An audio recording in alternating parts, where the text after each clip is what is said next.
My brother does my makeup, starting with some primer. Spray. Spray. I'm honestly a little scared because he has no clue what he's doing. Now I know for a fact he's messing up the foundation.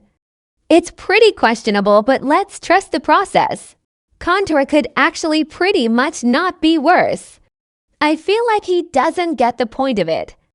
Looking amazing, Now the brows. Pray for me. Okay, so Y2K vibes it is. Now the worst part is coming because we're doing the eyeshadow and eyeliner. I just knew it was gonna be a tragedy from the start. He was really excited for the eyeliner probably because he knew I was gonna hate it.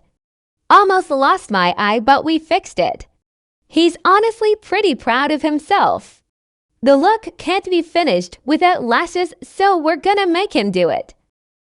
I'm actually pretty happy with his lash application.